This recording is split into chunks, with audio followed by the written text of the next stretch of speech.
নমস্কার সকলকে, good morning. কেমন আছো তোমরা সকলে? আশা করছি সকলে খুব ভালো আছো। আমরাও বেশ ভালোই আছি। একটা মেঘলা দিনে নতুন একটা ব্লগে তোমাদের সকলকে জানাই অনেক অনেক স্বাগত। সকালবেলা আমি একটু ছাদে এসেছি, তো জামা কাপড় ছেড়ে তারপরে কিছু কাছাকাছি ছিল সেগুলো নিয়ে ছাদে এসেছি। আর দেখো কি পরিমাণে মেঘ করেছে, বেশ ভালো লাগছিলো কিন্তু দেখতে। কিন্তু অনেক জামা কাপড় কাচলে ব্যাপারটা মোটেও ভালো লাগে না, মনে হয় যে হয়তো শুকোবে না, কি করব তখন জামা কাপড়গুলো নিয়ে কোথায় মেলে দেবো, এই হচ্ছে একটা সমস্যা হয়ে যায়। তো যাই হোক, বেশ ভাল লাগে আমার মেঘলা দিন, খুব ভাল লাগে যদি বেরোতে না হয় তাহলে। তো দুই একটা জামা কাপড় ছিল, কালকের সন্ধ্যাবেলাও ছেড়ে রেখেছিলাম। একটু হয় না, একটু একটু ঘেমে গেলেই আর কি নাইটি ছাড়া হয় আর কি, তো সেটা ছেড়ে রেখেছিলাম। সেইগুলো দিয়ে বাচ্চাদের দুই একটা জামা কাপড় যা ছিল সমস্তগুলো নিয়ে তারপরে কেচে কুচে তারপরে গাটা ধুয়ে এসেছি। স্নান ঠিক না, গা ধুয়ে এসেছি, মানে এটা আমার সকালবেলার নিয়ম আর কি। সকালবেলা উঠেই গাটা ধুই, কারণ কেমন একটা লাগে আর কি। আর বিশেষ করে গাটা ধুয়ে যদি আসি না, তাহলে খুব ফ্রেশ লাগে। সকালবেলা টুকটাক কিছু কাজ থাকে, সেটাও করতে করতে গা ঘেমে যায়, তো একটু ফ্রেশভাবে সকালটা শুরু করলে কি ভালো লাগে, সারাদিনটা ভালো যায়। সারাদিনটা আছেই যুদ্ধ, অনেক যুদ্ধ করা বাকি আছে। তো যাই হোক, জামা কাপড়গুলো মেলে দিয়ে তারপর নিচে এলাম। নিচে এসে বিছানা সব ঠিক করে ফেলেছি।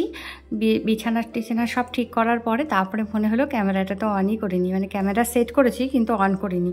এরকম মাঝে মধ্যেই আমার হয়, আর খুব হাসি লাগে, মাঝে মধ্যে খুব রাগ হয় নিজের উপরে। যাই হোক, এই ঘরটা পরিষ্কার করেছি, ও পাশের ঘরটাও পরিষ্কার করেছি অফ ক্যামেরায়। তো সকালবেলা খাওয়া দাওয়া সেরে, মানে টিফিনটা সেরে চলে এসেছি রান্নাঘরে।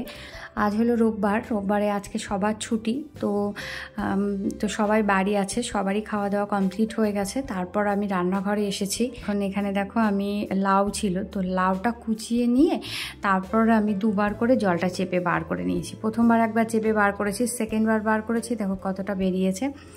তো এই লাউটা দিয়ে আমি এখন করব লাউয়ের কোপ্তা, কারণ বাচ্চারা এইগুলো খেতে ভালোবাসে। যদি এমনি লাউ করি তাহলে হয়তো খায় না, মানে ওদের মুড অনুযায়ী, কোনো দিন খাবে, না হলে খাবে না।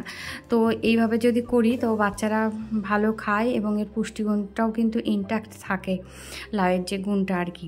তো লাউটা চেপে তার মধ্যে আমি একটু পেঁয়াজ দিয়েছি আর একটু আদা দিয়েছি, হলুদ দিলাম, জিরে আর জিরের গুঁড়ো, মরিচের গুঁড়ো আর তোমার গরম মশলার গুঁড়ো, এই সব কটা দিয়েছি। সাথে আমি একটু চিনিও দিয়েছি কিন্তু, হ্যাঁ, চিনি দিয়ে তারপর আমি ভালো করে মেখে নেবো বেসন দিয়ে।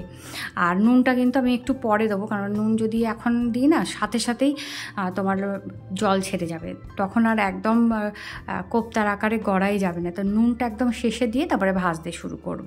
আর যে পেঁয়াজ রসুন আর যে পেঁয়াজের কুচিটা আমি দিলাম, সেটা আজকে কাঁচা কাঁচা দিয়েছি। এটা কিন্তু ম্যাক্সিমাম দিনই আমি কড়াইতে নেড়ে চেড়ে মশলাটা কষিয়ে তারপর এর মধ্যে দিই, সেটা কিন্তু আরও বেশি টেস্টি লাগে। তো আজকে কি মনে হলো যে এইভাবেই দিলাম।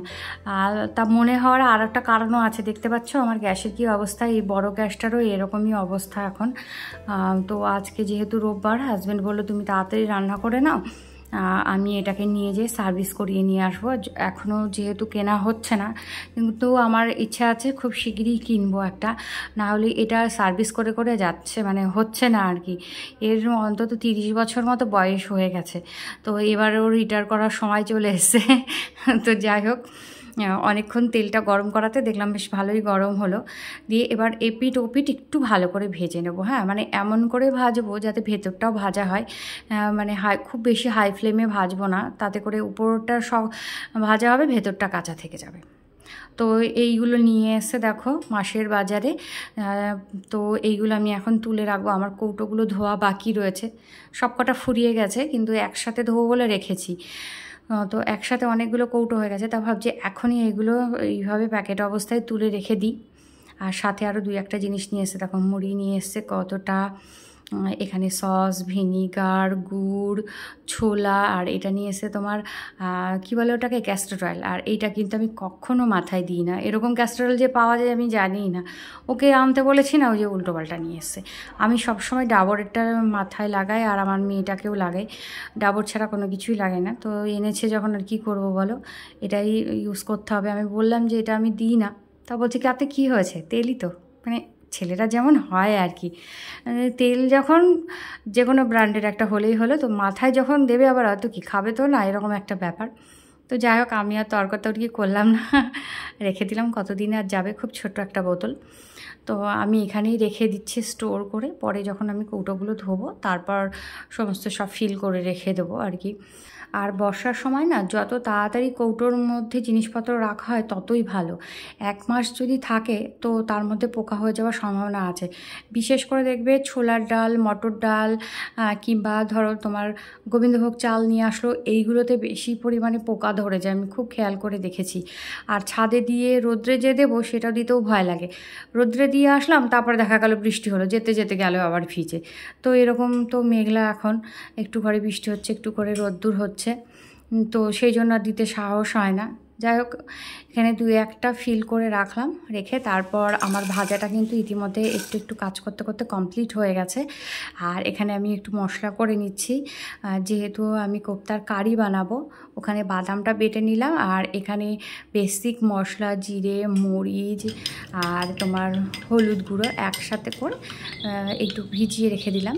আর কড়াইতে দিলাম হচ্ছে তেজপাতা, শুকনো লঙ্কা, 5 ফোড়ন, হ্যাঁ, আর দিয়েছি তোমার আদা, দিয়ে একসাথে করে নিয়ে তারপর যে মশলাটা ভিজিয়ে রেখেছিলাম সেটা দিয়েছি। দেওয়ার কষানো হয়ে যাওয়ার পর বাদাম বাটাটা দিয়েছি। বাদাম বাটা দিয়ে দেখবে খুব ভালো লাগে খেতে। যে বাদাম মানে যে শুধু কাজু বাদাম দিতে হবে এমন কোনো মানে নেই কিন্তু, হ্যাঁ, আমি কিন্তু এটা যে নর্মাল চিনে বাদাম সেটাই দিয়েছি, সেটা দিয়েও খেতে খুব ভালো লাগে। আর এটা খুবই পুষ্টিকর, যেহেতু বাদাম যে খুবই পুষ্টিকর। তো শেষে আমি ভালো করে কষিয়ে নিয়ে একটু সস দিয়েছিলাম। তারপর দেখতে পাচ্ছ যে আমি একটুখানি নুন মিষ্টি দিয়ে জল টল দিয়ে এটা দিয়ে একটু ফোটাচ্ছি। আর লাস্টে তোমাদের যদি ঘি থাকে তো একটু ঘি দিয়ে দেবে, ঘি দিলে আরও বেশি ভাল লাগে। কিন্তু এই মুহূর্তে আমার ঘিটা আর নেই আর কি, অনলাইনে অর্ডার দেওয়া হয়েছে, এখনও পর্যন্ত আসেনি।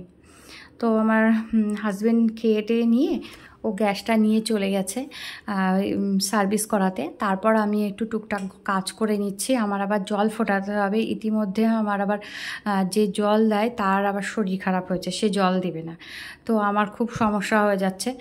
তো ও নিয়ে গেছে, আমি ততক্ষণে টুকটাক কাজ করে নিচ্ছি। এখানে দেখো আমার কিছু ফিল করার ছিল, সেইগুলো করে কৌটোগুলো সব মুছে রেখে দেবো। আর এটা যেহেতু ওপেন সামনে থাকে, এটা যে কি পরিমাণে তেলচিটে হয় তোমাদের কি বলবো, ভীষণ তেলচিটে হয়, কিন্তু জিনিসটা এত সুন্দর দেখতে, এটাকে একটা কাবার্ডের মধ্যে রাখতে একদম ইচ্ছেই করে না, খুব সুন্দর লাগে। আর এটাই আমার রান্নাঘরের কি পয়েন্ট বলতে পারো, এত সুন্দর লাগে দেখতে।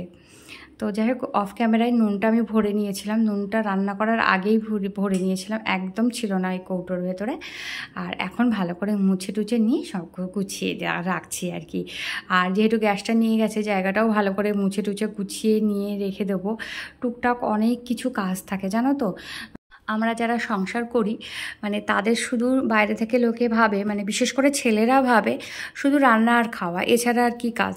তাই কি, রান্না খাওয়া ছাড়া হাজারটা কাজ থাকে, সেগুলো পরিষ্কার পরিচ্ছন্ন করা, রান্নাঘরটা পরিপাটি করা, একটা হিউজ কাজ থাকে। যদি ঠিকমতো কাজ করা যায় তো সারা দিন রান্নাঘরেই কেটে যায়, রান্নাঘরে কেন সংসারের কাজেই কেটে যায়।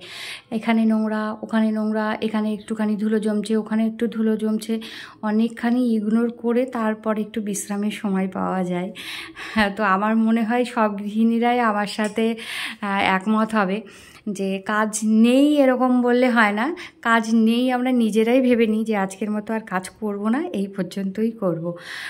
তো যাই হোক, ও যতক্ষণে গ্যাসটা নিয়ে গেছেন, মানে যতক্ষণ ও বাইরে থাকবে ততক্ষণে আমি বেসিন এরিয়ার জায়গাটা গুছিয়ে নিলাম। বেসিনের যে কাজটা সেটা কিন্তু সবসময় পরিষ্কার করা হয়, কিন্তু এই যে তাকটা এটা সহজে পরিষ্কার করা হয় না। তো সেই জন্য আমি ভাবলাম যে এই সুযোগে একটু পরিষ্কার করে নিই, ও যতক্ষণ না আসছে ততক্ষণে আমার এই কাজটা হয়ে যাবে। তো বেসিনটা পুরোটা ভালো করে ডিপ ক্লিন করেছি, তোমাদের সাথে আর সেটা শেয়ার করিনি। তারপর গ্যাসটা আনলে গ্যাসটা একটুখানি মুছে টুছে নিয়ে তারপর আমি জলটা বসিয়ে দিয়েছি। তো জলটা ফুটতে থাকবে, ততক্ষণ আমার স্নান টান সব হয়ে যাবে। বেলার দিকে আরও মনে হচ্ছিল 2-1টা কাচলে ভালো হতো, তা আমি আর কাচিনি। মেঘের যা অবস্থা দেখলাম, হয়তো বৃষ্টি হলে তখন আমার অনেকগুলো জামা কাপড় নিয়ে আমি মুশকিলে পড়ে যাব। তাছাড়াও আমি সব সময় পাট করে কাচাকাচি করি, কেননা বেশি কাচাকাচি করলে আমার আবার ঘাড়ে ব্যথা করে, যন্ত্রণা করে। একবার যন্ত্রণা করলে আমি আর সারাদিন উঠে বসতে পারি না। তো সেই জন্য আর কি অত চাপ নিলাম না। সারাদিনে অনেকটা কাজ করেছি, যেহেতু বেসিন এরিয়াটা পরিষ্কার করেছি।